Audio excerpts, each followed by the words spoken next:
Les conférences du MUS.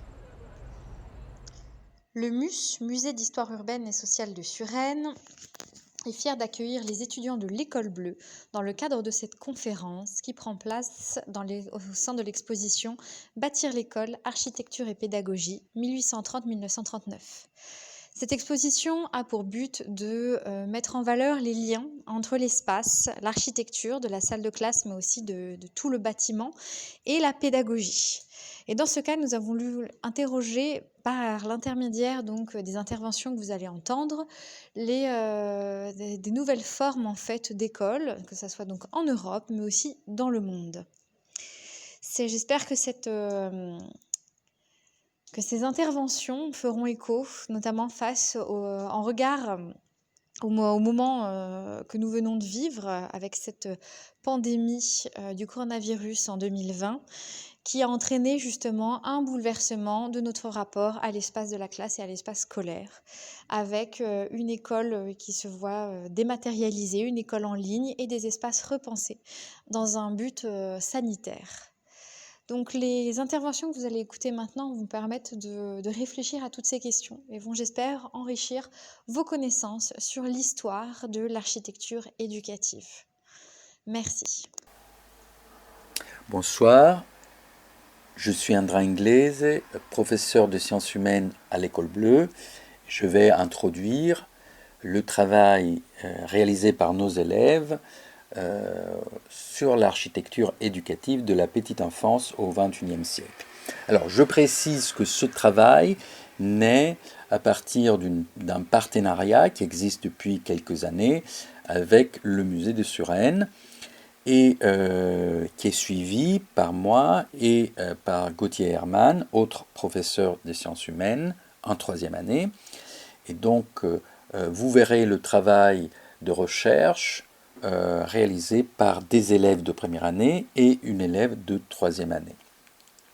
Alors, le sujet qu'on a choisi, évidemment, concerne le rôle que l'architecture a en tant qu'éducateur dans une institution qui est l'institution éducative, qui concerne surtout la petite enfance, donc de la crèche à l'école maternelle, mais on verra aussi qu'on traite des jardins d'enfance, qu'on traite de kindergarten, et on voit qu'à travers ce travail se dessinent les deux grands paradigmes qui ont influencé les institutions éducatives au cours déjà du XVIIIe siècle et encore plus au cours du XXe siècle.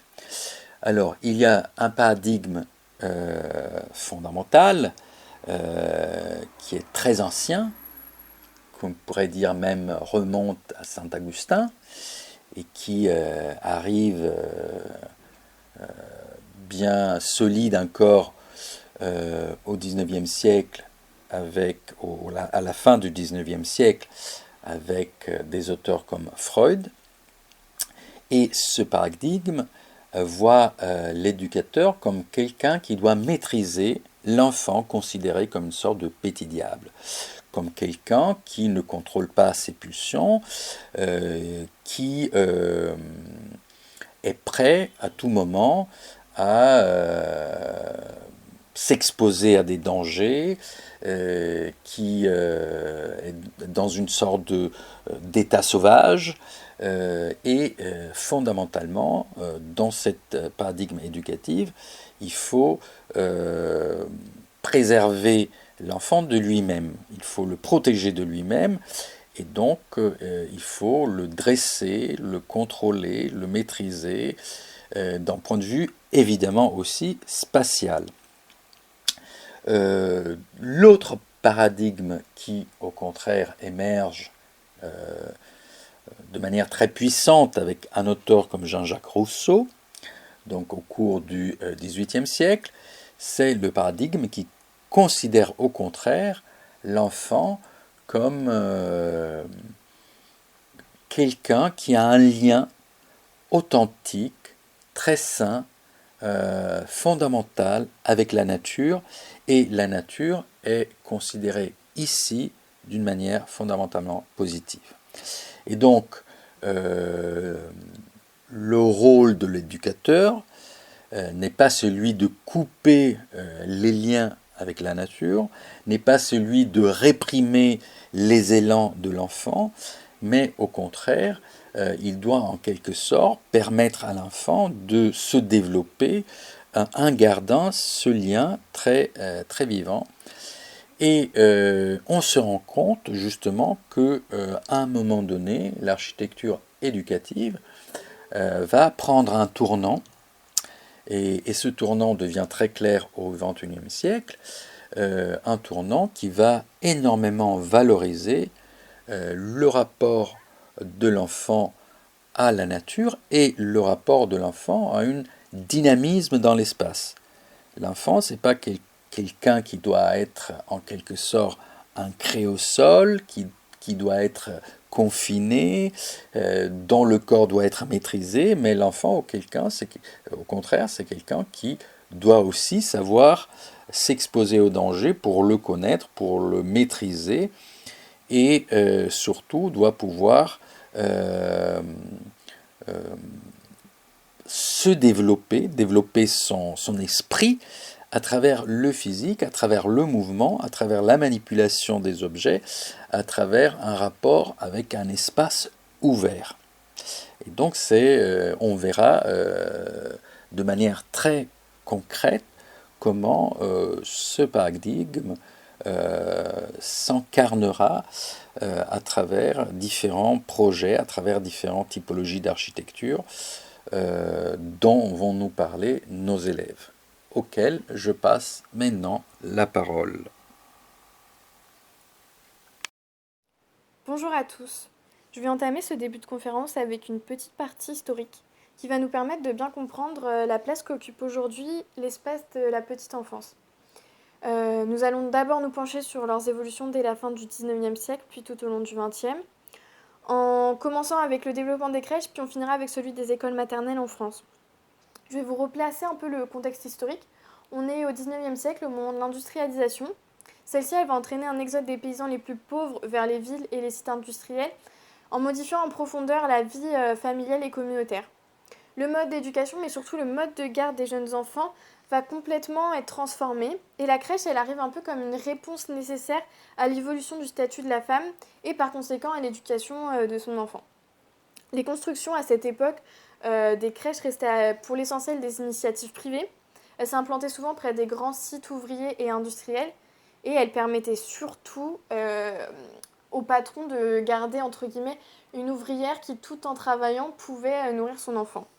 Donc moi, je vais vous présenter la crèche du Locle, qui se situe dans le canton de Neufchâtel, et elle a été construite en 1886 sur la base d'un plan type proposé par Louis Euzet. Donc c'est un plan qui fonctionnait avec des espaces simples, pensés pour la nourrice et non pour l'enfant. Donc on y retrouve un vestibule, un vestiaire, une salle pour les berceaux, une buanderie, un séchoir, une cuisine, etc. Et on est face à une architecture qui est exclusivement utilitaire et rationaliste, qui est pratique pour l'adulte et qui, de ce fait, canalise et maîtrise entièrement l'espace de l'enfant. Donc on comprend bien que la notion de liberté infantile a été quasiment pas abordée à cette époque et que l'espace était très exigu et peu sain. Je vais vous demander de bien retenir la forme arrondie qu'on retrouve au milieu du plan, parce qu'on va la retrouver là dans la photo suivante, puis on la retrouvera un peu plus tard, donc tout au long de l'introduction. Donc on voit bien que sur cette photo, petit à petit, il y a des structures qui émergent pour l'enfant. C'est des structures dans lesquelles l'enfant peut se déplacer comme il veut, mais c'est quand même un espace qui est réduit et qui est prévu pour canaliser et maîtriser l'enfant. Donc même s'il y a un petit peu des efforts qui sont faits, on comprend que l'enfant doit être maîtrisé. Mais à ce moment-là, la période de l'après-guerre, quand même, elle marque un tournant important dans l'histoire des édifices de la petite enfance, parce que l'État souhaite vraiment enrayer le fort taux de mortalité infantile.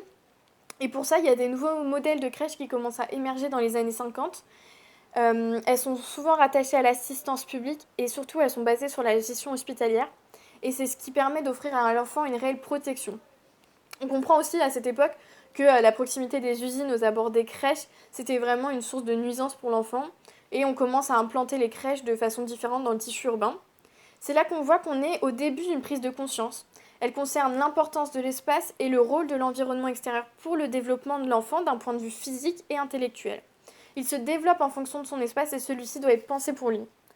Donc pour la crèche, pour vous présenter une crèche du XXe siècle, de la deuxième moitié du XXe siècle, je vais vous parler de la crèche des Courtières.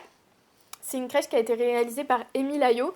Elle se situe à Pantin, dans le département de la Seine-Saint-Denis. Elle a débuté sa construction en 1958 et elle inclut environ 655 logements. Donc cette crèche, elle se situe, elle englobe en fait, elle a une forme de serpentin, elle englobe un parc de 4 hectares dans lequel la crèche a un rôle vraiment central. Donc ça montre tout d'abord la volonté de l'architecte qui considère la crèche géographiquement comme un équipement qui doit être intégré au grand ensemble d'habitation. C'est une architecture qui a un rapport avec la nouvelle pédagogie, c'est-à-dire souple. Et il conçoit cette crèche, Émile Aillot conçoit cette crèche comme des espaces qui permettent une grande liberté de l'enfant et qui est totalement à son échelle. Donc le toit, je vais vous parler du toit qui vraiment rappelle l'architecture souple, c'est-à-dire que le toit fait qu'un avec les murs. Il enveloppe totalement l'édifice. C'est pourquoi on le surnomme la coque. En fait, c'est surtout la coque qui est en lien avec le cocon, donc l'enfant doit toujours se sentir bien. Je vais maintenant passer au petit croquis et à la maquette de cette crèche. Sur cette maquette, on voit bien que le noyau central, qui est occupé par la cour, c'est ouvert, c'est totalement ouvert. Et c'est autour de ce noyau que s'organise la crèche. Donc il y a les dortoirs, la garderie et il y a aussi les espaces de jeu qui s'ouvrent complètement sur l'extérieur, qui sont en perspective sur le parc. Même s'ils sont fermés, donc ils sont dans un eau clos, on comprend que l'espace extérieur est présent. Et c'est ce qui fait que cette crèche est moderne pour son époque parce que l'espace extérieur est présent, mais aussi la lumière parce que il y a des grandes fenêtres qui permettent une grande arrivée de lumière. Donc tous ces espaces possèdent un accès directement de l'extérieur et ça réduit la circulation interne. Donc on rappelle aussi ces établissements sains. Dans cette deuxième partie du XXe siècle, on assiste aussi à une émancipation lente de l'enfant en Allemagne. Donc sur cette photo, on retrouve encore une fois cette structure arrondie qui permet à l'enfant d'être libre dans un espace prévu pour ça. Mais on voit déjà que l'enfant ici, il est beaucoup plus libre parce qu'il y a moins d'enfants et il est à l'extérieur. Donc en Allemagne, donc dans les kindergarten, qu'on va plus tard étudier aussi au XXIe siècle, on comprend qu'il y a quand même l'importance et la prise de conscience de l'espace pour l'enfant. Cependant, le rôle de la femme mère, lui, en Allemagne, il reste bien ancré parce que les kindergarten, c'est souvent des collectifs de mamans qui assurent le bon fonctionnement de celui-ci. Donc le développement des crèches durant le XXe siècle, il a vraiment mis en avant l'extérieur en tant qu'élément primordial. Il est synonyme de bien-être et de bonne santé. C'est ce qu'on voit ensuite sur la photo suivante. On voit que l'activité physique commence à arriver. Petit à petit, il est toujours très encadré par les nourrices, mais ça permet d'instaurer des activités plus diversifiées et ça stimule aussi l'éveil de l'enfant. Je vais maintenant passer à la deuxième partie de l'introduction, c'est-à-dire l'école maternelle. Donc, en réalité, l'école maternelle a quand même suivi étroitement l'évolution des crèches, mais avec une notion en plus, celle de l'apprentissage. Parce que la pédagogie des écoles maternelles, c'est quand même la continuité du système éducatif, mais c'est un peu différent des crèches parce que la notion d'apprentissage, l'apprentissage scolaire, en fait, c'est une fonction absente dans l'architecture des crèches. Donc les premières écoles maternelles, elles étaient appelées les salles d'asile. C'est vraiment l'ancêtre de l'école maternelle. Elles accueillaient des enfants âgés de 3 à 7 ans et ils étaient souvent issus de familles pauvres dans lesquelles les deux parents devaient travailler. Dans ces établissements, on y apprenait à chanter, filer, tricoter et surtout à lire l'alphabet et à écrire. Elles préparaient en fait l'enfant à une vie honnête, donc on lui apprenait des habitudes d'ordre, de propreté, de bienveillance, etc. Par contre, l'architecture de ces établissements elle était vraiment dictée par la commune et les moyens qui pouvaient y être investis. La taille des bâtiments, elle était souvent trop petite et très peu lumineuses. Donc ça donnait lieu à de l'insalubrité. Enfin, c'était des bâtiments qui étaient vraiment prévus pour donner une éducation, mais dans lesquels on ne pensait pas encore à l'épanouissement de l'enfant. On essayait surtout de lui transmettre quelque chose. Donc moi, je vais vous montrer l'école de la rue du Petit Thouars, qui est déjà une école loin des salles d'asile, dans le sens où elle a des grandes fenêtres vitrées. C'est la ville de Paris qui l'a construite, c'est une école publique. Elle a certainement eu assez de moyens pour se développer, mais on retrouve toujours les salles de classe qui étaient prévues pour que les enfants ne puissent pas voir l'extérieur. Elles étaient en retrait de la rue et ils ne pouvaient pas être déconcentrés. Donc c'est toujours quelque chose qui est en rapport avec l'éducation. On voit bien que le petit muret il donne sur la cour et qu'ensuite on a les salles de classe, ce qui permet de mettre une barrière entre la rue et les salles de classe. Sur cette deuxième photo, on voit des enfants qui ont déjà des jeux d'éveil sur la table. Donc on prend en compte l'éveil, mais les enfants sont très serrés et c'est toujours un espace exigu. Mais dans cette deuxième moitié du XXe siècle, on voit l'importance de l'épanouissement de l'enfant dans l'espace. Et c'est surtout grâce à des grandes figures de la pédagogie infantile. Donc je peux citer Pauline Kergomar, avec l'introduction des jeux, du sport et des activités artistiques en tant qu'acteur de l'éducation.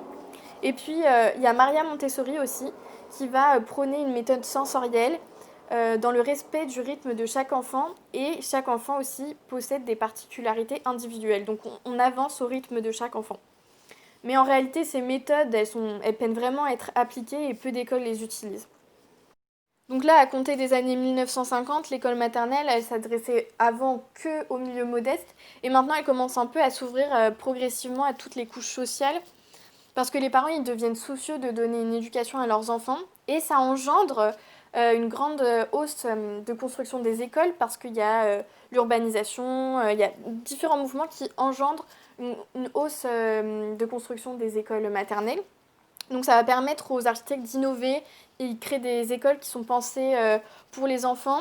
Et ça donne des espaces plus aérés, plus lumineux. Donc nous, on va étudier l'école Ferrière de Jean Prouvé. Jean Prouvé, c'est un architecte qui a beaucoup réfléchi sur le mobilier de la petite enfance et donc sur ses écoles.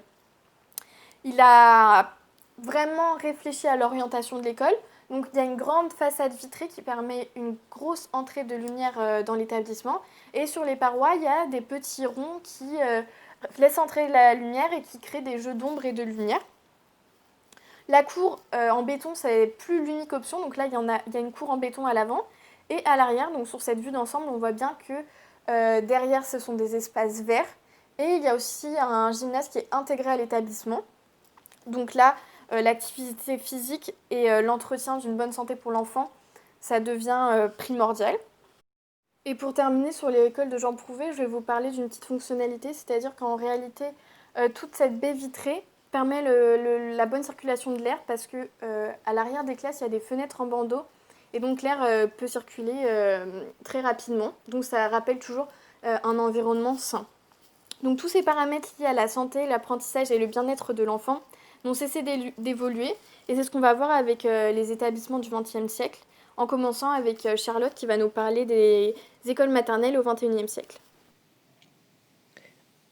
Je vais donc à présent vous parler des écoles maternelles au XXIe siècle. Et donc, l'école maternelle est un passage important dans l'éducation des enfants, puisqu'il se déroule en 3 cycles, donc la petite section, la moyenne section et la grande section.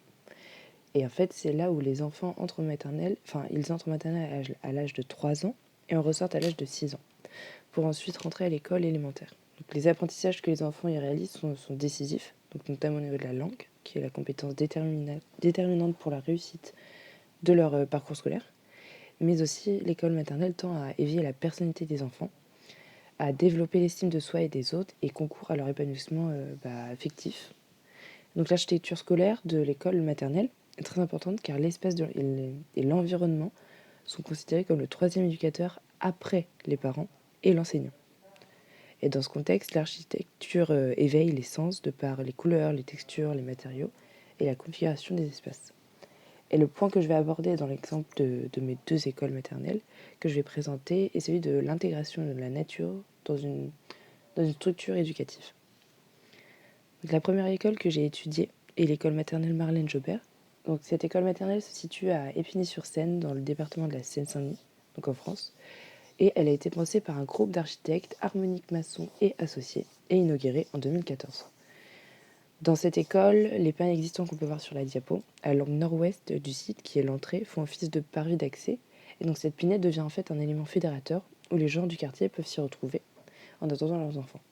De plus, les éléments travaillés en façade, donc on va avoir de l'inox recueilli brillant, brouille la frontière du bâti et du paysage, donc dans une invitation au voyage et à l'apprentissage. Rugueux, lisse, mat, brillant, le bâtiment, en fait, sans surexploiter la couleur, propose une découverte pédagogique basée sur les 5 sens et la lumière naturelle. Ensuite, l'école est située dans un milieu urbain, donc en centre-ville. C'est donc là le challenge des architectes d'amener une vision végétale à l'extérieur du bâtiment, mais aussi à l'intérieur de la structure. Le but étant de mettre en relation un enfant né dans un milieu urbain avec la nature. L'école maternelle, elle s'étend sur 1326 mètres carrés, ce qui en fait est un bâtiment très spacieux avec une grande capacité d'accueil. Et l'entrée est positionnée au nord-ouest. On peut la voir en haut à gauche sur le plan. Et cette entrée nous emmène dans un hall qui distribue ensuite tout le rez-de-chaussée, composé des salles de cours, d'une cantine ainsi que plusieurs espaces extérieurs que l'on distingue sur le plan justement, car ils sont de couleur vive. Donc la partie en bas à gauche du plan qui est en couleur orange avec des formes généreuses, arrondies et est en fait la cour de récréation des enfants. Ensuite en violet et en vert, on va avoir en fait des patios. Donc, le patio est une très bonne manière d'apporter une lumière naturelle au sein d'un bâtiment, tout en créant un espace extérieur utilisable. Donc, le patio vert est au rez-de-chaussée, encadré par de grandes baies vitrées qui permettent donc à la lumière de pénétrer au sein du bâtiment. Et il est intéressant de constater que le sol du patio est en relief afin de créer un espace de divertissement pour les enfants dans lequel on peut grimper, sauter, glisser ou encore s'asseoir. Et encore ici, on constate que la nature est présente à l'intérieur de l'école avec des arbres qui ont été placés dans le patio. Et donc l'intérieur de l'école a elle aussi de grandes ouvertures qui viennent ensoleiller les couloirs et les salles de classe. Et l'école maternelle Marlène Jobert a donc opté pour un intérieur coloré et amusant, donc afin de capter les sens des différents élèves de cette école. Et on va y trouver des vitres qui sont recouvertes d'un filtre de couleur, ce qui en fait, en présence de la lumière, apporte une certaine chaleurosité à l'établissement. Ensuite, on va avoir aussi le bois. Le bois est utilisé, donc un matériau qui fait un rappel à l'extérieur et qui joue avec les sens des enfants, afin qu'ils puissent bénéficier d'un éveil et d'une curiosité globale. On va aussi y trouver des mosaïques en céramique représentant des fleurs ou d'autres ornementations végétales. Et la transparence, elle est vraiment au cœur de ce projet architectural. Elle permet à la vue de se déployer sans limite et d'être vue sous vraiment toutes les formes, les différentes formes. Ensuite, les salles de classe sont-elles plus sobres, avec nettement moins de couleurs pour que justement l'enfant puisse être concentré sur leur apprentissage. Mais on va quand même avoir les plafonds et une partie des murs qui sont recouverts de panneaux blancs dans lesquels en fait sont percés des trous de différents diamètres afin de jouer avec notre vision et amuser notre œil. De plus, on y trouve la transparence présente dans le reste de l'école, avec notamment donc des fenêtres en bandeau qui offrent une visibilité sur le couloir et à l'extérieur de la salle de classe. Mais on a aussi les fenêtres avec le filtre coloré qu'on va retrouver en fait dans chaque entrée des classes. Les espaces de travail ont une grande hauteur sous plafond afin de ne pas confiner l'enfant dans un petit espace. Et donc les salles de classe ainsi que tout l'extérieur de l'école ont un espace de circulation assez généreux, permettant d'avoir une circulation plus fluide dans l'école et une meilleure interaction entre les personnes. Ensuite, je vais vous parler de la seconde école maternelle que j'ai étudiée, qui est l'école Vibinskolen. Donc, cette école maternelle se situe à Sondermarken à Elf au Danemark. Elle est livrée donc en juin 2014 aussi, et elle a été conçue par l'agence d'architecture Arkitema Architect. L'école maternelle s'inscrit dans une série de références d'apprentissage conçues par Arkitema, avec des projets prestigieux tels que l'université de Copenhague, donc à Amge. Et l'école Viben est une école publique au niveau préscolaire, et donc l'objectif principal est vraiment d'intégrer la durabilité et la pédagogie donc dans une école à faible consommation d'énergie. Et sur le plan qu'on peut voir dans la première diapo, l'école dans son ensemble est construite sur toute la parcelle et le paysage qui l'entoure. Donc l'école s'implante dans son environnement par 6 bras qui comportent les différentes pièces de l'école, et elle s'élève sur 2 étages. De plus, l'école elle est conçue comme une organisation en forme d'étoile.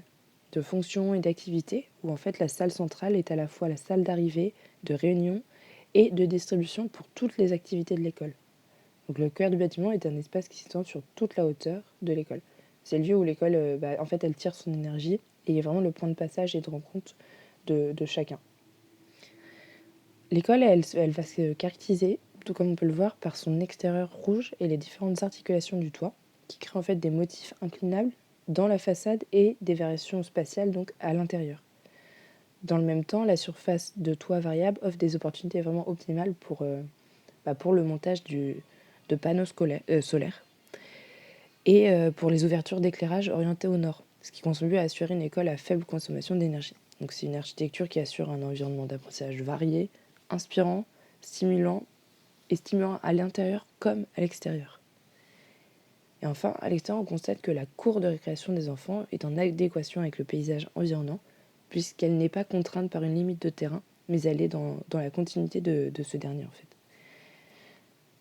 Ensuite, l'extérieur de l'école est constitué de points de divertissement sportif en plein air. Donc, comme on peut le voir sur la photographie, ce sont des plaines végétales avec différents parcours afin que les enfants puissent s'y épanouir, se défouler et se ressourcer. Et ensuite, il y a aussi le terrain de sport et les points d'eau, donc, comme j'ai dit un peu au début. L'école maternelle est donc entourée d'une forêt et de nombreuses végétations qui permettent à l'enfant de découvrir différentes espèces de plantes, d'insectes ou encore d'espèces animales afin de les familiariser avec le monde de la faune et la flore, ce qui est très important.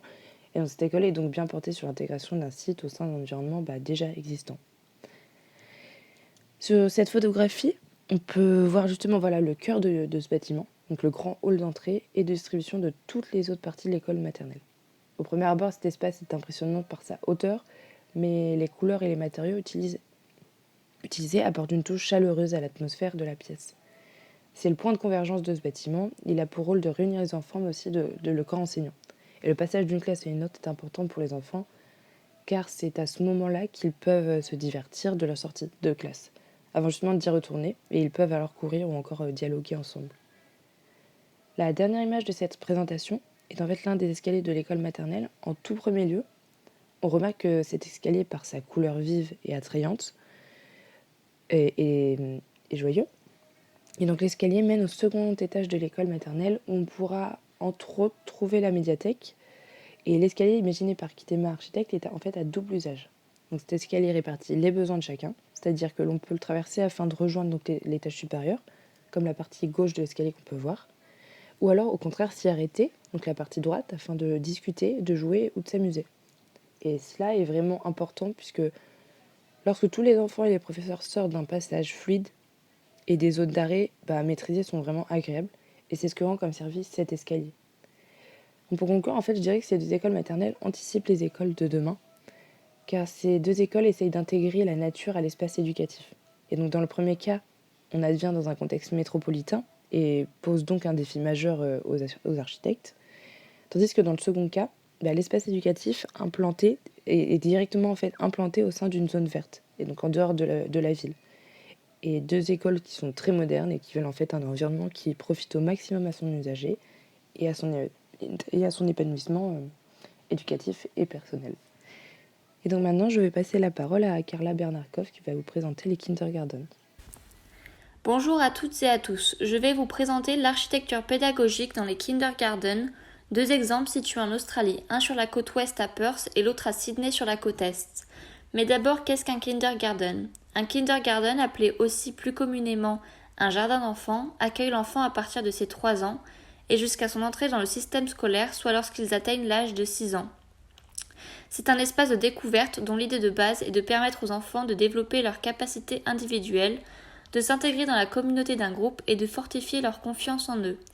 Un espace qui favorise également l'apprentissage de la tolérance et le respect des autres, mais aussi l'apprentissage et le développement de leur créativité de manière plus ludique que dans un cadre scolaire strict. Le Kindergarten Skyplay, qui peut accueillir jusqu'à 114 enfants, a été construit dans le quartier suburbain de Nord de Perth en 2018.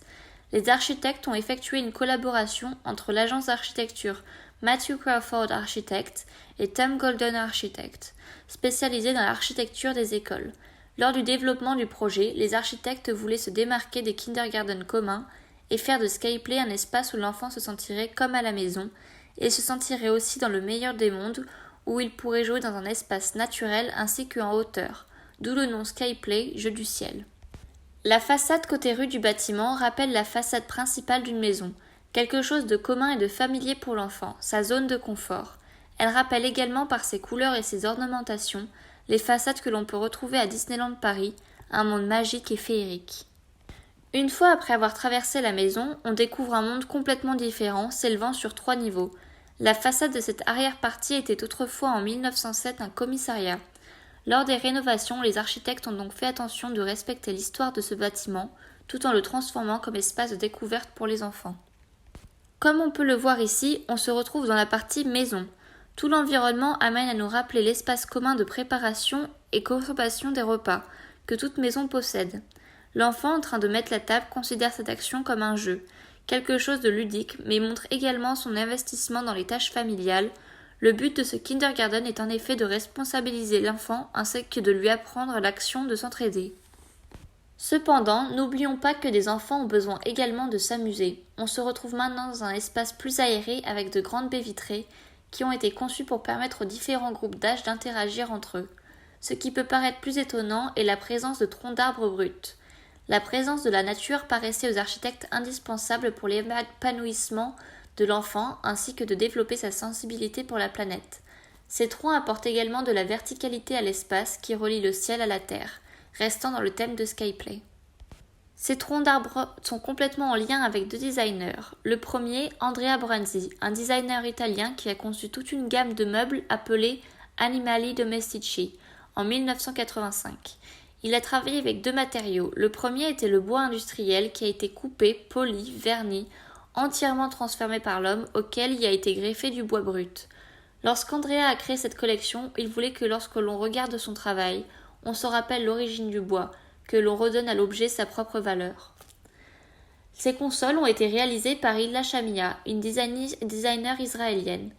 Ces consoles sont composées de 2 matériaux, du laiton ainsi que du bois d'eucalyptus. Depuis 2012, cette technique de design est complètement unique. Elle coule du métal dans des pièces en bois brut jusqu'à obtenir des tables, consoles, etc. C'est une technique qui est maintenant brevetée qui lui permet de créer du mobilier tout en confrontant 2 matériaux. Après vous avoir fait découvrir cet univers naturel, brut et industriel, je vais maintenant vous emmener dans un monde bien plus futuriste, tout en gardant le bois comme fil conducteur. Voici le Kindergarten Nubo. Toujours en Australie, nous voici maintenant sur la côte Est à Sydney, créé par le groupe PAL Design, une agence reconnue mondialement pour ses projets sobres et minimalistes.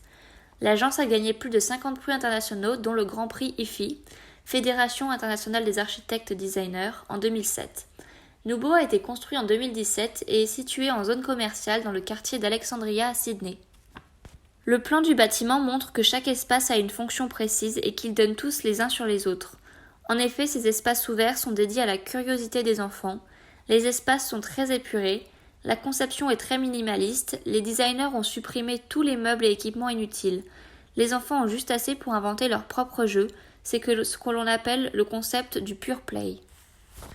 Comme on peut le voir ici, tout l'espace jeu est architectonique, simple, épuré. Le blanc est la couleur prédominante accompagnée de bois poli travaillé.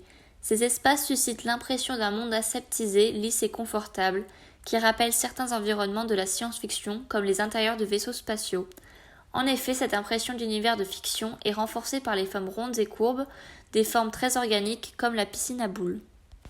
On retrouve ces formes très organiques dans l'espace des toilettes comme ici. L'évier rappelle un grand robot, quelque chose de complètement à part de nos éviers quotidiens. Le fait d'avoir des miroirs qui reflètent des toilettes est tout de même quelque chose d'assez surprenant. On voit qu'il y a ici un choix de dédramatiser la nudité. Il est d'autant plus étrange de voir que les toilettes ont l'air d'être mixtes. Sur cette dernière photo, on voit les enfants dans un espace aérien, ce qui ne peut que reconfirmer l'effet de vaisseau spatial ou voire même de manège. Il m'est impossible de regarder ces espaces sans les comparer à de grandes icônes cinématographiques, telles que le vaisseau spatial dans Stanley Kubrick's 2001, A Space Odyssey, ou encore celui dans Oblivion avec Tom Cruise.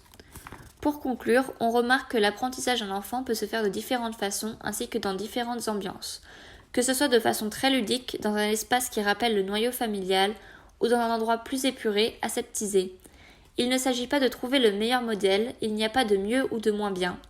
Il correspond au choix des parents de placer leur enfant dans l'espace qui leur convienne. Il est également assez intéressant de savoir que l'Australie est souvent divisée en deux mondes.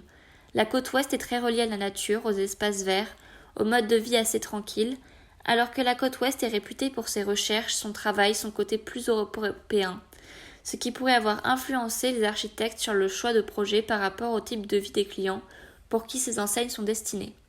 Maintenant, je vais vous laisser avec Léa qui va enchaîner sur les aires de jeu, donc des espaces bien plus aérés. Bonjour à toutes et à tous. Donc moi je vais vous parler des aires de jeu. Tout d'abord, une aire de jeu, il faut savoir que c'est un espace ouvert, public, donc géré par la municipalité, situé dans des écoles, des garderies ou encore des parcs. Habituellement, celle-ci semble monotone, avec des structures figées dans des formes standards édictées par rapport à la sécurité, comme par exemple des sols qui ne sont pas trop durs ou encore privilégier certains matériaux. Les aires de jeu sont soumises à de nombreux critères contradictoires. D'un côté, l'enfant est protégé avec un souci de sécurité maximale, d'un point de vue physique, mais de l'autre, il est invité à la prise de risque et à maîtriser le danger. Dans ces espaces, on retrouve différentes activités pour les enfants où l'on peut courir, grimper et s'amuser, mais aussi se confronter au risque, le maîtriser et être acteur de ses propres jeux. Les enfants apprennent à résoudre des situations problématiques, à se confronter à de nouveaux défis et objectifs. Toutes ces actions sont indispensables à leur développement, c'est pourquoi les aires de jeu sont importantes pour l'éducation des enfants. Ainsi, les architectes cherchent tous les moyens possibles pour stimuler la créativité à travers des moyens naturels ou artificiels. Pour commencer, voici une première aire de jeu construite en 2013, située au cœur de Lyon dans le parc du Blandan. Dans ce parc, on retrouve le Rampart Wave, une aire de jeu en bois de 1000 m², conçue selon le concept de la prise de risque. L'installation dispose de 3 niveaux en fonction des tranches d'âge de 3 à 12 ans. Cette aire de jeu est composée de cheminements avec 70 mètres de cordage, 120 prises d'escalade et des niches qui communiquent entre elles. On trouve aussi 3 toboggans accessibles depuis l'intérieur de la structure. Comme le souligne Clément Villemain, architecte paysagiste et directeur de l'agence ayant réalisé ce parc, aucun accident important n'a eu lieu dans l'aire de Belleville, hormis quelques genoux égratignés, comme ça a l'air dangereux, les enfants font attention. Il est fréquent de confondre risque et danger. En effet, permettre à l'enfant de prendre des risques, c'est aussi l'aider à dépasser ses peurs et à bien grandir. Sur les structures, on voit parfois des enfants détourner les usages et monter sur des parties qui n'avaient pas été prévues pour cela. On trouve assez peu d'aires de jeu à l'esprit naturel, car toujours selon Clément Villemain, les aires de jeu ont du mal à s'accorder avec la végétation, car elles résistent mal aux enfants. Un défi qui est donc relevé sur ce parc. Le bois est de plus en plus utilisé, y compris par les fabricants spécialisés dans les aires de jeu. Cela rajoute un côté libre et semble apporter plus de créativité chez les enfants. Cette aire de jeu novatrice par son côté naturel l'est encore plus par sa forme, initiant l'enfant à la prise de risque, favorisant son développement et sa créativité dans le jeu. Avec leur pavage caoutchouté et les toboggans, de nombreux terrains de jeu modernes peuvent sembler mornes. Mais il existe de nombreux endroits inspirants à travers le monde où l'on retrouve la joie de l'enfant et le plaisir créatif. Comme avec cette nouvelle aire de jeu qui s'appelle Wood of the Net, qui voit le jour en 2000 pour le 40e anniversaire du musée d'art contemporain dans lequel il est situé. Musée qui s'appelle Hakone Open Air Museum et est situé au Japon. Dans cet espace, qui est composé d'une structure en bois appelée Nid d'oiseau géant inversé de Tsuka Architect, composée de 580 planches imbriquées, et d'une œuvre de l'artiste Toshiko Makadam, un filet d'escalade multicolore réalisé au crochet. Ce pavillon de 350 m² construit pour fournir un abri contre la pluie et la lumière du soleil trouve finalement une nouvelle fonction, celle d'aire de jeu. Avec cette installation colorée, l'artiste japonaise brise la règle du ne pas toucher qui domine souvent les expériences artistiques dans les galeries. De plus, ses œuvres sont conçues pour des enfants, un public qui est donc susceptible d'ignorer ces conventions. Le concept d'aire de jeu lui est venu par accident dans les années 90. Elle installait un morceau de fil au crochet lorsque des enfants sont venus lui demander s'ils pouvaient l'utiliser comme hamac. Elle a accepté nerveusement et a fini par découvrir que la pièce était finalement étonnamment forte. Depuis, elle s'est concentrée sur la création de terrains de jeu publics. L'aire de jeu est accessible pour tous à partir de 3 ans. Dans cet espace, le jeu favorise l'entraide des plus âgés sur les plus jeunes et inculque donc l'idée de coopération, comme on le voit ici au milieu de cette photo. De plus, les nombreuses couleurs, formes et possibilités de jeu favorisent le développement et l'éveil des enfants jouant dans cet espace. Dans cet environnement créatif et coloré, les enfants sont libres de leurs actions et assouvissent également à leur fascination de la hauteur, de grimper et d'être confrontés à la chute et au danger, auxquels les adultes s'opposent souvent. Cette aire de jeu colorée et boisée apporte de nombreuses qualités nécessaires au développement de l'enfant. Les innovations techniques, aujourd'hui beaucoup plus utilisées, peuvent elles aussi être mises à contribution pour l'éveil de ceux-ci, comme on le voit avec cette aire de jeu dédiée aux enfants de 1 à 5 ans, construite en 2008 à Bodia del Monte en Espagne par Eduardo Navajos et Casba Tarzoli. Bien que l'on soit confronté à un bâtiment assez moderne, dans un esprit industriel voire médical, on remarque plusieurs détails stimulant l'imagination de la créativité des enfants. Celle-ci non pas stimulée par le bâtiment en lui-même, mais surtout parce que la structure provoque, notamment les ombres, et la topographie apprivoisée du site.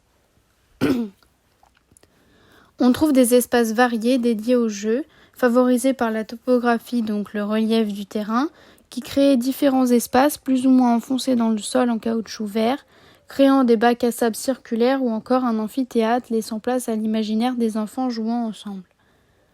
Même les clôtures nécessaires entre les différentes classes sont transformées en une attraction qui divise les tranches d'âge, tout en invitant à un jeu commun.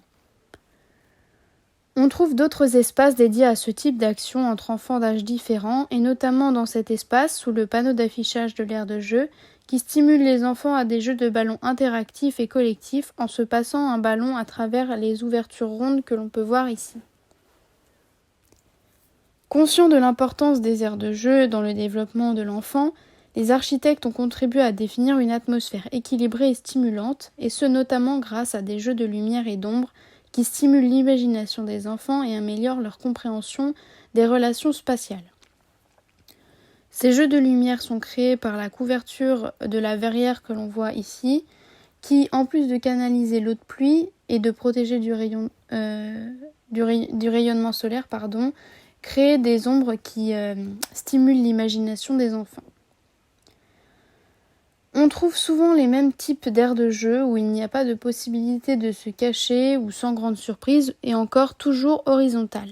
Cependant, ce n'est pas le cas de cette nouvelle aire de jeu qui s'appelle Carwall. C'est une aire de jeu verticale située en Allemagne, construite en 2013, qui peut accueillir jusqu'à 60 enfants entre 5 et 12 ans en même temps dans la structure. L'une des vertus principales du jeu est l'exemplarité. Si un enfant voit un plus grand prendre un risque, alors il se sent capable de faire de même, et cela n'est pas possible dans des parcs qui sont segmentés par âge. Cette structure métallique de couleur vive est composée à l'intérieur de nombreuses courbes créant un réseau quasiment infini et laissant place à l'imagination des enfants, les inspirant pour découvrir toutes les manières d'explorer ce labyrinthe aux multiples possibilités. Les grilles verticales agissent comme des poignées, de sorte que les enfants peuvent utiliser les mains et les pieds pour naviguer dans l'espace, surmonter les obstacles. Et des ouvertures sur les côtés, comme on voit ici, sont accessibles par des poignées comme celles que l'on trouve sur les murs d'escalade et permettent aux enfants d'entrer et de sortir de la structure. Cette nouvelle manière de jouer dans la hauteur rappelle les palais du rire que l'on retrouve dans les fêtes foraines, où l'on y trouve encore une fois cette idée de fascination de la hauteur tout en apportant un nouveau rapport à l'espace et au jeu. Pour finir, une autre forme d'aire de jeu, celle de l'imaginaire créée par les enfants. C'est donc l'aire de jeu Playwork Build de David Rockwell, qui est présentée lors d'une exposition au National Museum Building. Une exposition qui propose une enquête sur l'histoire des jouets, de construction et des jeux de blocs. Les enfants et les familles peuvent découvrir une collection unique de jouets architecturaux avant d'arriver dans un espace de jeu révolutionnaire du Rockwell Group Imagination Playground. Dans cette exposition, les visiteurs sont encouragés à tester leurs propres compétences en construction, et ce notamment dans la 3e galerie, où les murs sont recouverts de mousse bleue et la salle pleine de blocs. Ici, c'est à petite échelle que la construction se fait. Les enfants assemblent et empilent les blocs pour créer leur aire de jeu, et cela permet de développer toujours la créativité et d'amener quelque chose de nouveau. L'utilisation d'une couleur prédominante, ici le bleu, fonctionne bien pour cette installation car les enfants fournissent le contrepoint visuel et l'animation. On trouve aussi dans la galerie finale une installation interactive de jeux de blocs virtuels créée par le Rockwell Lab, ici à échelle plus grande, où il y a un jeu avec une interaction à l'écran, où l'enfant se projette dans un espace non réel et il peut empiler les blocs virtuellement et aussi tout détruire en un mouvement grâce au capteur. On a donc une merveilleuse intégration du jeu interactif dans un environnement d'apprentissage, une nouvelle façon de développer son esprit créatif en créant sa propre aire de jeu. Je laisse maintenant la parole à Justine qui va vous parler des jouets, une autre manière pour les enfants de développer leur esprit, mais dans une plus petite échelle. Bonjour à tous et à toutes. Dans cette partie, nous allons parler du design des jeux et des jouets. Nous sommes étudiants dans une école d'architecture, de communication et de design. Il nous semblait important de parler du design dans cette conférence. Le design rentre en relation dans les espaces éducatifs. Particulièrement, il sollicite l'éveil de l'enfant. C'est alors que l'objet éducatif devient par excellence le jouet. Pour commencer, nous allons expliquer la différence entre un jeu et un jouet.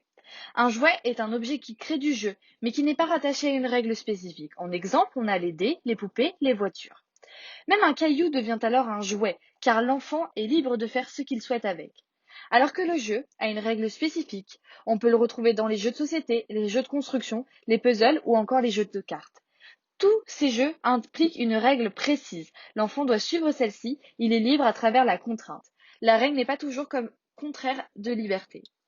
Parmi les jeux, nous allons considérer 2 grandes catégories. Les jeux de construction qui s'inspirent du modèle du petit ingénieur ou du petit architecte, et puis les jeux de création qui s'inspirent du petit artiste.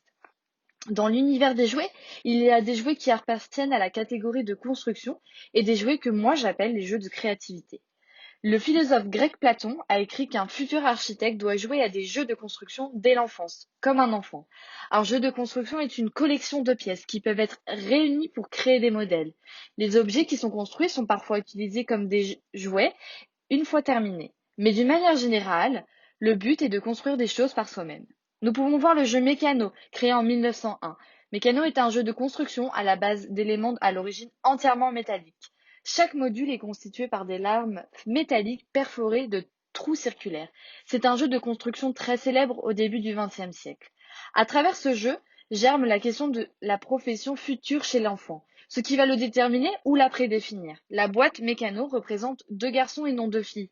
On peut voir que la société de genre est bien présente au début du XXe siècle. Un garçon est promis à être ouvrier ou homme d'affaires, alors que la fille est promise à rester à la maison et s'occuper des enfants. À l'encontre, au début du XXIe siècle, nous retrouvons le jeu Rega Magic.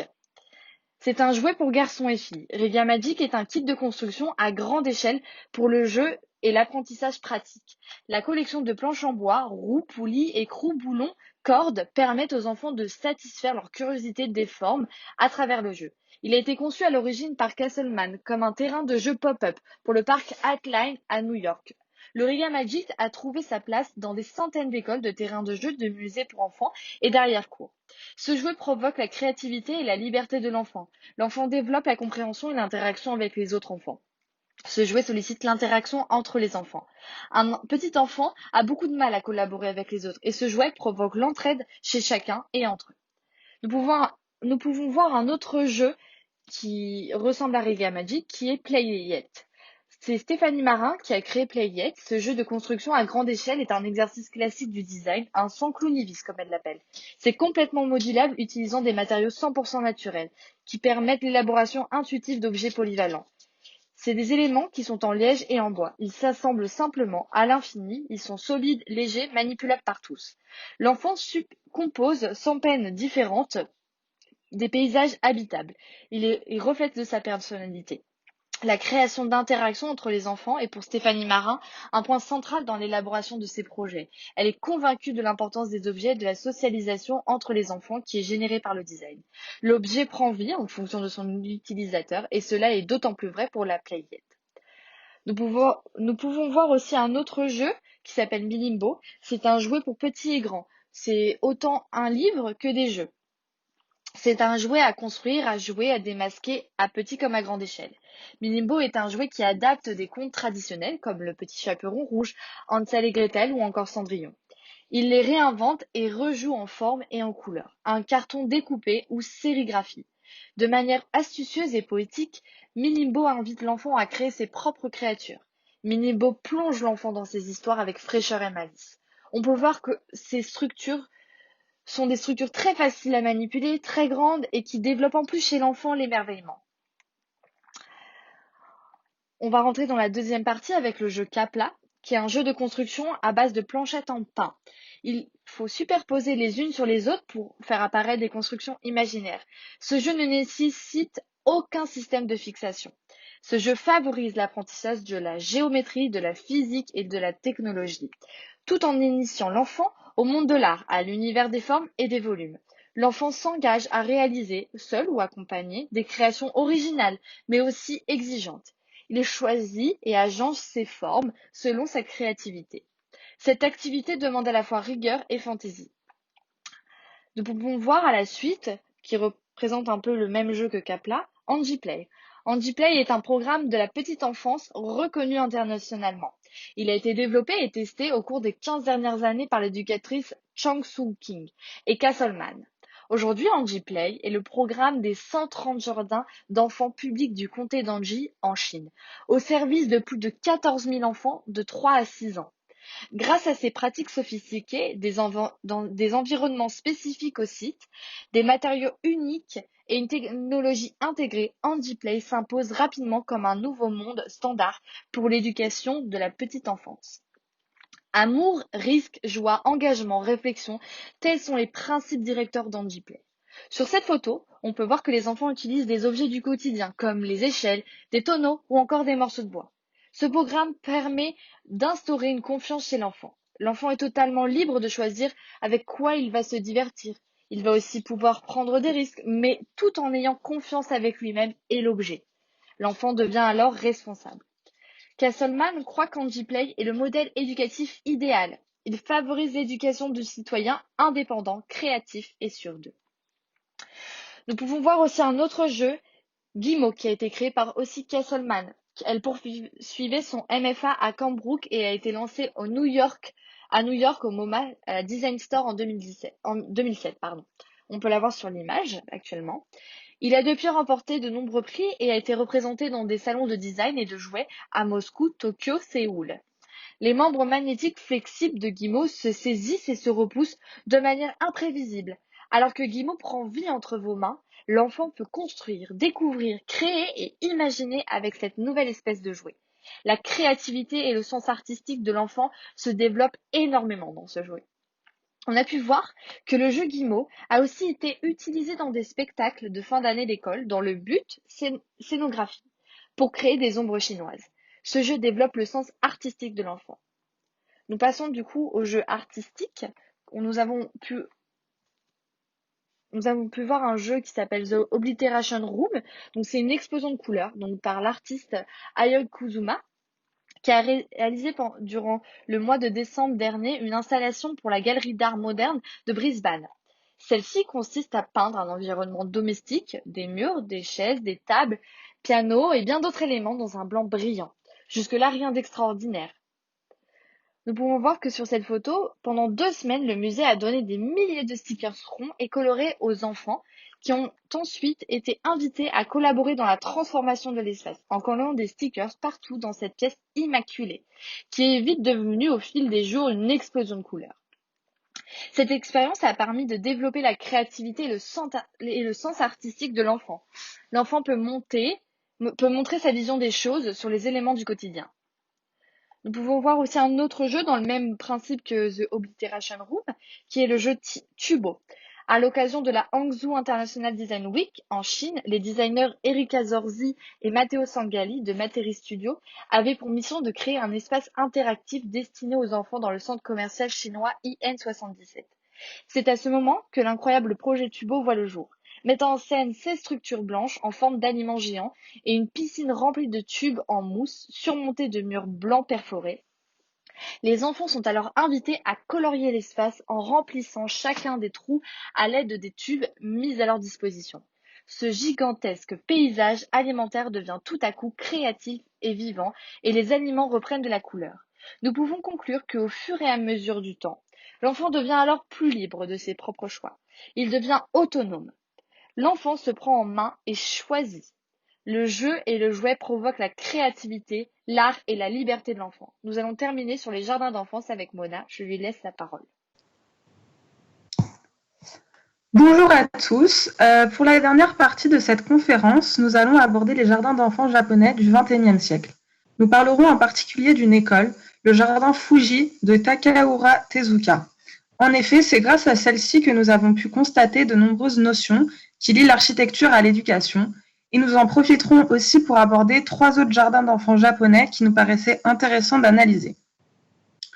L'architecture éducative japonaise a une certaine avance sur les pays européens. Beaucoup d'entre elles sont basées sur la méthode Montessori créée en 1907 par Maria Montessori, qui dit, je cite, « On doit permettre à l'enfant d'agir librement, de sa propre initiative, dans un environnement qui a été prévu pour répondre à ses besoins. » Cette méthode prône la liberté de l'enfant pour son propre développement.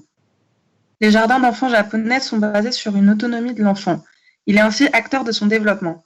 Nous allons voir dans les images suivantes comment l'enfant appréhende les espaces spécifiquement faits pour lui. Nous nous intéresserons donc dans un premier temps au jardin d'enfants Fuji, son architecture, son environnement et ses particularités. Nous verrons comment l'architecte a réussi à intégrer la nature comme élément architectural important, participant ainsi au développement de l'enfant.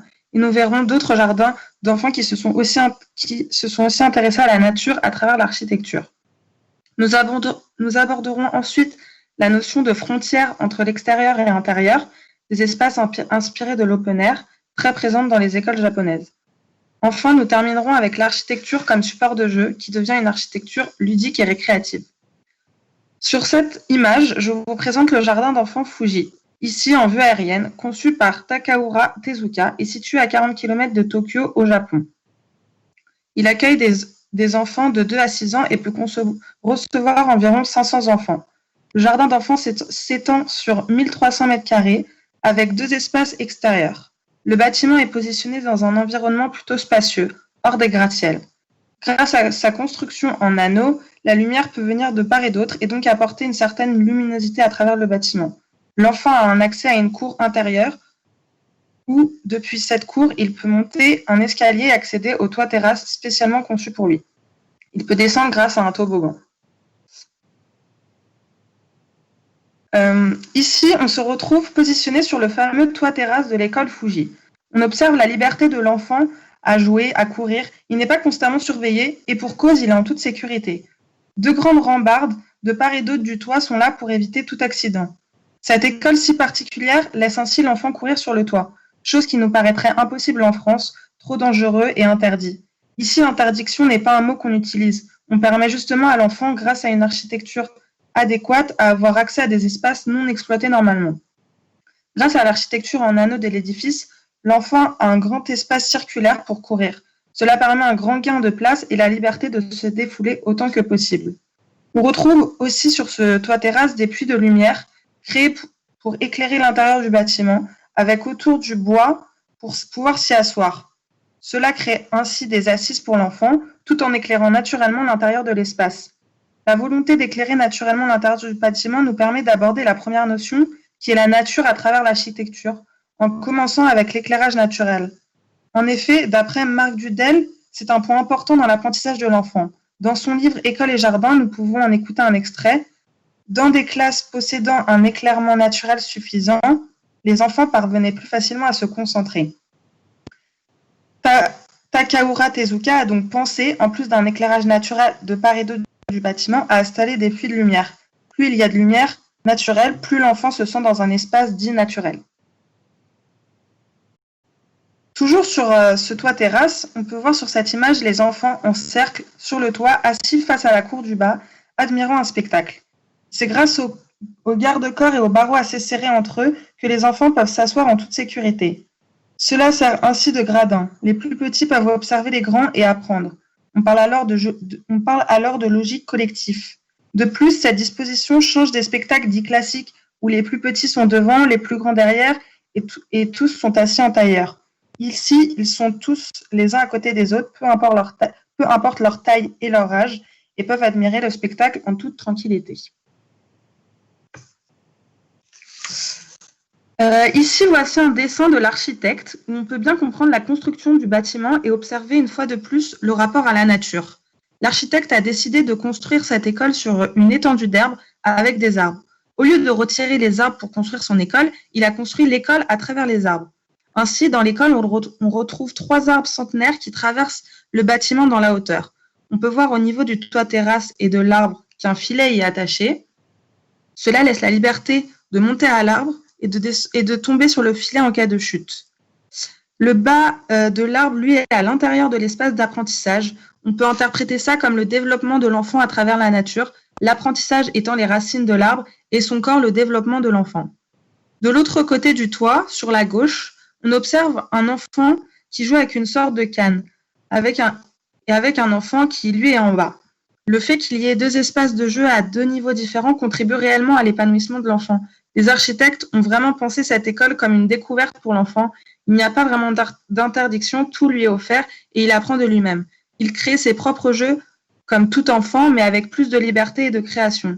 Il peut ainsi monter et descendre quand il veut, sans la permission d'un animateur ou d'un professeur, comme on aurait l'habitude en France.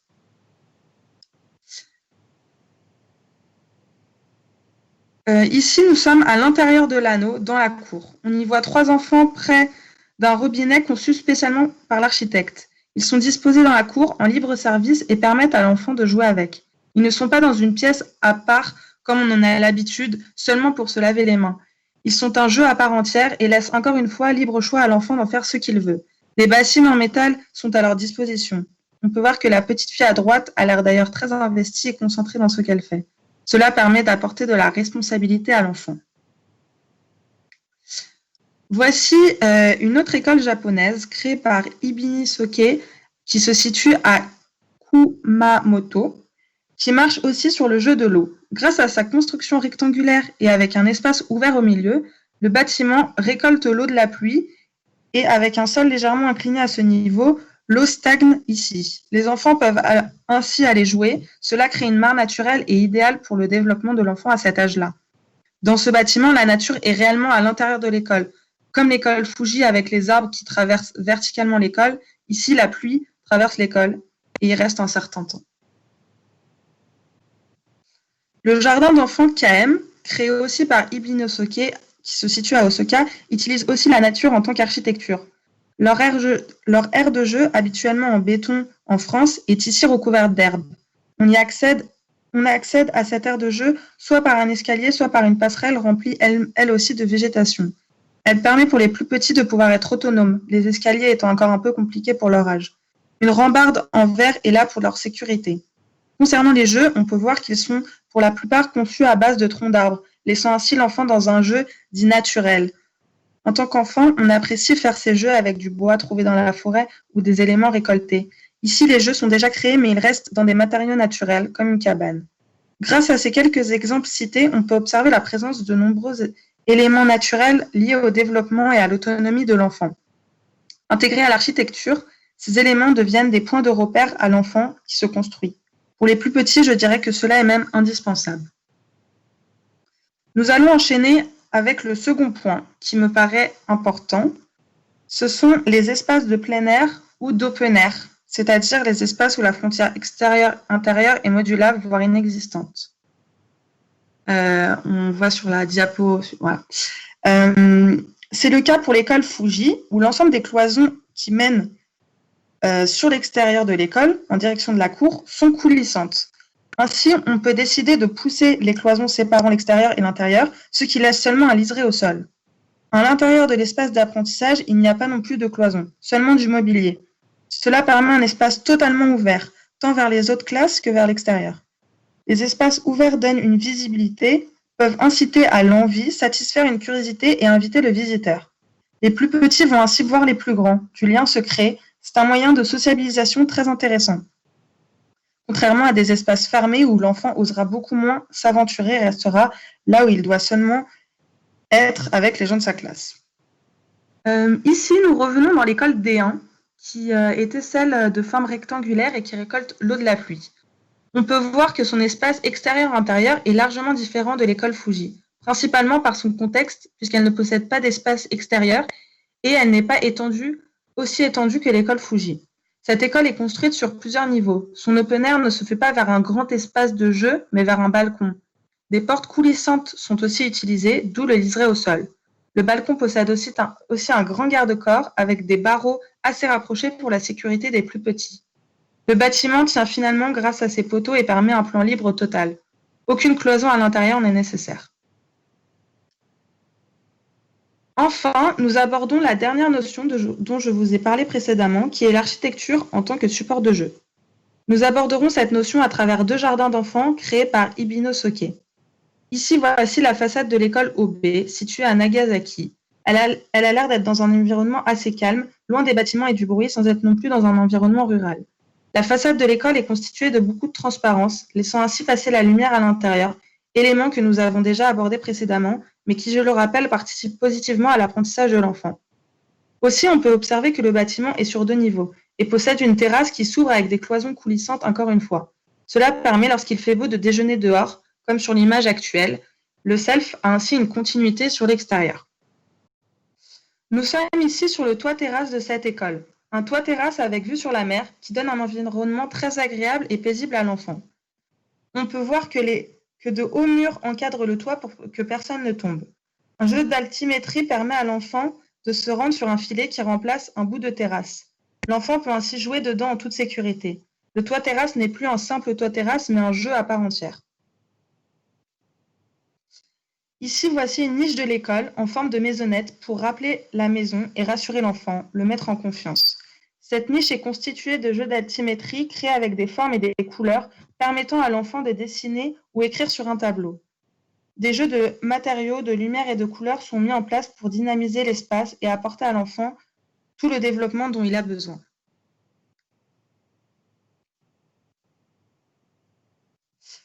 Voici la dernière école que nous allons voir, c'est le jardin Kao, situé à Matsuyama. C'est une école sur 3 niveaux avec un grand préau en plan libre grâce à des pilotis. On peut voir des balançoires, des jeux accrochés au plafond et même des toboggans dans le fond qui permettent de descendre du niveau 1 au préau. On retrouve ici de grands garde-corps pour la sécurité de l'enfant et il est ainsi libre de se promener tout seul, même les plus petits. Nous allons voir différents visuels qui regroupent des jeux faisant partie intégrante de l'architecture et la plupart sont en bois.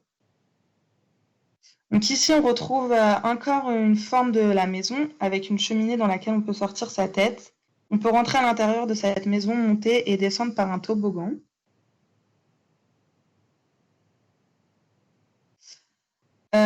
Sur cette image, on se retrouve dans une salle qui paraît plus calme, destinée à un âge plus petit et avec des formes sur le plafond, sur les murs et au sol qui sont toutes différentes.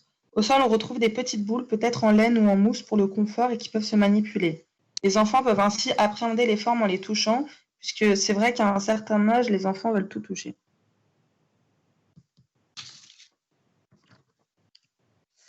Ici, les murs sont conçus spécialement pour grimper. À gauche, un mur d'escalade, à droite, un filet. Bien sûr, un tapis est disposé au sol pour les protéger de leur chute. L'architecture et le jeu, ils sont liés, ce ne sont plus 2 éléments distincts.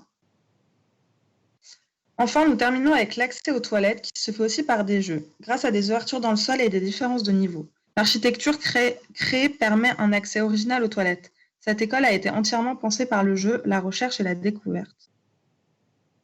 Pour conclure, à travers ce diaporama regroupant de nombreuses images de jardins d'enfants japonais, nous pouvons voir leur spécificité, que ce soit avec la nature au sein même du bâtiment, des espaces d'air ouvert pour laisser de la liberté aux enfants ou bien grâce à l'architecture en tant que jeu, ces notions sont vraiment importantes. Ces spécificités améliorent, je pense, considérablement le développement de l'enfant par rapport à une école classique. En effet, ces notions sont souvent absentes et l'enfant se trouve vite limité dans ce qu'il peut faire ou doit faire. Grâce à ces systèmes particuliers comme ceux que nous avons vus, l'enfant s'épanouit et se découvre librement. Il a très peu d'interdictions finalement et c'est grâce à une grande autonomie et une grande liberté qu'il va apprendre de lui-même et sur lui-même. Le bien-être est au centre de la pédagogie et l'architecture est finalement au centre du bien-être. Je pense que l'architecture est un outil indispensable pour le développement d'une meilleure pédagogie. Voilà. Eh bien, merci beaucoup pour cette intervention fort, fort intéressante. Alors oui, comme vous le savez, donc cette intervention, cette conférence prend place dans l'espace donc, de cette exposition Bâtir l'école architecture et pédagogie, présentée au MUS, Musée d'histoire de la ville de Suresnes, qui s'est donc prolongée jusqu'au 30 août, en sachant que le musée a rouvert ses portes aujourd'hui. Je vous invite à aller la découvrir. Vous y trouverez justement un autre regard historique sur les questions qui étaient abordées aujourd'hui. Donc, je tenais d'abord à remercier toutes nos conférencières pour leurs interventions qui étaient très riches et très intéressantes. Et je vous invite, si vous avez envie de leur poser des questions ou même de poser des questions sur l'exposition, sur le musée, sur le sujet, de rebondir dessus, vous pouvez tout à fait donc soit utiliser l'outil lever la main ou prendre la parole ou même mettre une petite question sur le chat. On a encore quelques minutes si vous voulez rebondir. Personne.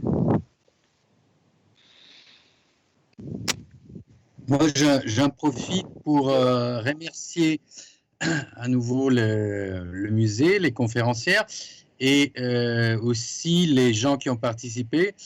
Je rappelle aux conférencières qui peut-être étaient dans le, impliquées dans leur conférence, qu'on a eu beaucoup de public, hein, ce qui n'est pas... Je remercie aussi le public parce que c'est vrai que c'est pas facile de suivre une conférence. Parfois, on a des problèmes, le son arrive mal. Heureusement, l'image arrive toujours bien. Mais je trouve que voilà, je suis très content de l'issue de cette visioconférence. Voilà, c'est ça que je voulais juste dire.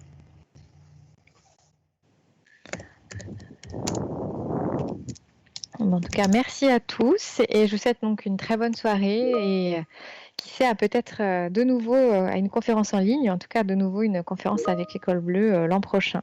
Merci vraiment à tous. Merci Andrea, merci Célia, merci Charlotte, merci Carla, merci Léa, merci Justine et un grand merci Mona pour ce voyage au Japon.